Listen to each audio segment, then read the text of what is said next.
ಒಂದು ಬಗೆನಿಯರು. ನನಗೆ ಇಲ್ಲಿ ಬಂದ ತಕ್ಷಣ ನನಗೆ ಮುಖ್ಯಮಂತ್ರಿಗಳಿಗೆ ಜಮೀರ್ ಅಹಮದ್ ಖಾನ್ ಅವರು ಶಿವಣ್ಣವರೆಲ್ಲ ಸೇರಿ ಶಿವಲಿಂಗಿಗೂ ಮುಖ್ಯಮಂತ್ರಿಗಳಿಗೆ ಒಂದು ಕೃಷ್ಣ ಕೊಟ್ಟು, ಕೃಷ್ಣನ ಒಂದು ದೊಡ್ಡ ವಿಗ್ರಹ, ನನಗೆ ವಿನಾಯಕನ ಕೊಟ್ಟು. ಕೃಷ್ಣ ಬಹಳ ದೊಡ್ಡ ದೇವರು, ವಿನಾಯಕ ಎಲ್ಲ ವಿಘ್ನಗಳನ್ನ ನಿವಾರಣೆ ಮಾಡುವಂತಹ ವಿನಾಯಕನನ್ನು ನನಗೆ ಕೊಟ್ಟು. ವಿದ್ಯೆಗೆ ನಾಯಕ ವಿನಾಯಕನ ಕೂಡ. ಅದಕ್ಕೆ ಅವರಿಗೆ ನಾನು ಅಭಿನಂದನೆಗಳನ್ನ ಧನ್ಯವಾದಗಳನ್ನ ಅರ್ಪಿಸಲಿಕ್ಕೆ ನಾನು ಬಯಸ್ತಾ ಇದ್ದೇನೆ. ನಮ್ಮ ಹಳ್ಳಿಯಲ್ಲಿ ಒಂದು ಮಾತು ಹೇಳ್ತಾರೆ, ನೇಗಿಲು ಉಳಿದೆ, ನೇಗಿಲನ್ನ ಉಳಿಲಿಲ್ಲ ಅಂದ್ರೆ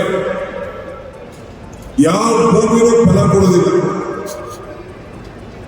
ಹಂಗೆ ಇವತ್ತು ಏನು ಕನಸನ್ನು ಕಂಡು ಡಿ ಕೆ ಸುರೇಶ್ ಮತ್ತು ಶಿವಣ್ಣವರು ಈ ಭಾಗದ ಜನರ ಋಣವನ್ನು ತೀರಿಸಬೇಕು, ಈ ಭಾಗದ ಜನರಿಗೆ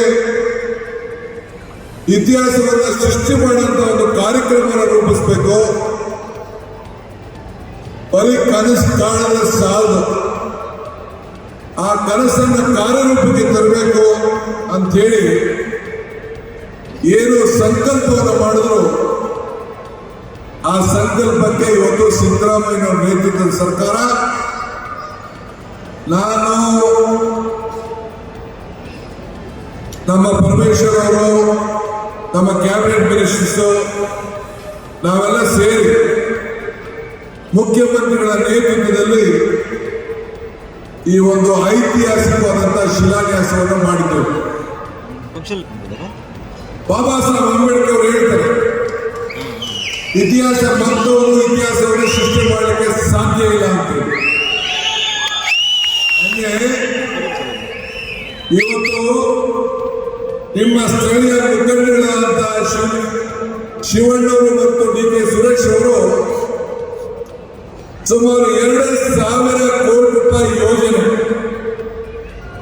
ಮೊದಲನೇ ಯೋಜನೆ 1,000 ಕೋಟಿ ರೂಪಾಯಿ, ಈ ಬೃಹತ್ ಅಂತಾರಾಷ್ಟ್ರೀಯ ಕ್ರೀಡಾ ಗ್ರಾಮವನ್ನ ಇಲ್ಲಿ ಕಟ್ಟಿ ಈ ಭಾಗದ ರೈತರು ಯಾರು ಭೂಮಿಯನ್ನು ಕಳ್ಕೊಂಡಿದ್ರು, ಯಾರು ಇಲ್ಲಿ ವಾಸ ಮಾಡಬೇಕು ಅಂತ ಬಂದಿದ್ದಾರೆ, ಅವರೆಲ್ಲರಿಗೂ ಕೂಡ ಬದುಕನ್ನ ಕಟ್ಕೊಂಡು ಅವರ ಆಸ್ತಿ ಮೌಲ್ಯಗಳನ್ನು ಹೆಚ್ಚಲಿಕ್ಕೆ ಮತ್ತು ಎಲ್ಲ ಕ್ರೀಡಾಭಿಮಾನಿಗಳಿಗೆ, ಕ್ರೀಡಾಪಟುಗಳಿಗೆ ಒಂದು ಉತ್ತಮವಾದಂತಹ ಬದುಕನ್ನು ಕಟ್ಕೊಳ್ಳಿಕ್ಕೆ ರೂಪವನ್ನು ಮಾಡಿಕೊಂಡಿದ್ದಾರೆ. ಮರಕ್ಕೆ ಬೇರೆಷ್ಟು ಮುಖ್ಯನೋ ಮನುಷ್ಯನಿಗೆ ನಂಬಿಕೆ ಕೂಡ ಅಷ್ಟೇ ಮುಖ್ಯ ಅಂತ ನಾನು ಹೇಳ್ತಾ ಇರ್ತೇನೆ. ಹಂಗೆ ತಾನು ಆಡಿದಂತ ಇಟ್ಟಂತ ಛಲ, ಇದು ನಾವು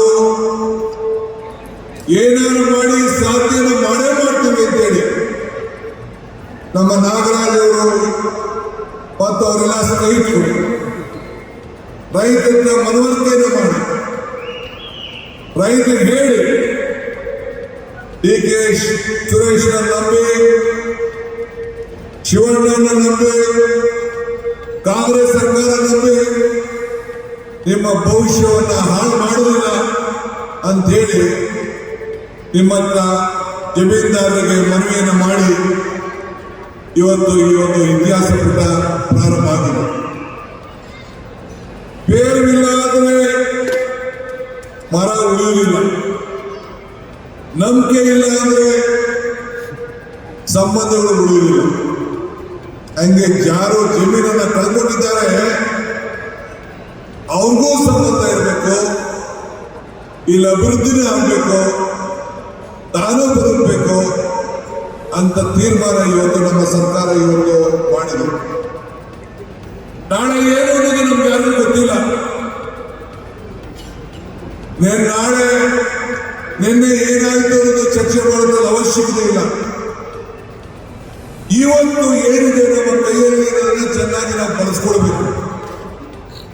ಅದಕ್ಕೆ ಸಿದ್ದರಾಮಯ್ಯ ನೇತೃತ್ವದ ಸರ್ಕಾರ ನಾವೆಲ್ಲ ಸೇರ್ಕೊಂಡು ಬೆಂಗಳೂರು ನಗರಕ್ಕೆ ಒಂದು ಹೊಸ ಕೊಡುಗೆಯನ್ನು ಕೊಡಬೇಕು.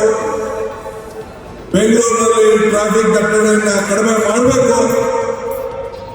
ಲಕ್ಷಾಂತರ ಮಂದಿ ಕ್ರೀಡಾಪಟುಗಳು, ಕ್ರೀಡಾ ಅಭಿಮಾನಿಗಳು ಇವತ್ತು ಬೆಂಗಳೂರು ನಗರದಿಂದ ಹೊರಗಡೆ ಹೋಗಿ ಇಂಥ ಒಂದು ಭವ್ಯವಾದಂಥ ಸ್ಟೇಡಿಯಂನಲ್ಲಿ ಕ್ರಿಕೆಟ್ ಆಗಲಿ ವಿವಿಧ ಕಾರ್ಯಕ್ರಮಗಳನ್ನು ನೋಡೋಕ್ಕೆ, ಕ್ರೀಡೆಗಳನ್ನು ನೋಡಲಿಕ್ಕೆ ಅವಕಾಶವನ್ನು ಮಾಡಿಕೊಡ್ಬೇಕು ಅಂತ ಹೇಳಿ ಇವತ್ತು ತೀರ್ಮಾನವನ್ನು ನಾವು ಮಾಡಿದ್ದೇವೆ. ದಾರಿ ಈ ಕಡೆ ನಡೆಯಬೇಕು. ದಾರಿ ಇಲ್ಲ ಅಂದ್ರೆ ದಾರಿಯನ್ನು ಮಾಡಿಕೊಂಡು ನಾವೆಲ್ಲ ನಡಿಬೇಕು. ಹಂಗೆ ಇವತ್ತು ಇಂಥ ಒಂದು ಐತಿಹಾಸಿಕವಾದಂಥ ಕಾರ್ಯಕ್ರಮವನ್ನು ನಮ್ಮ ಸರ್ಕಾರ ಮಾಡಿದೆ. ಬೆಳಗ್ಗೆ ಎಲ್ಲರೂ ಕೂಡ ನಡೀಬಹುದು, ಆದರೆ ಕನಸಿಲ್ಲ ಅಂತಂದ್ರೆ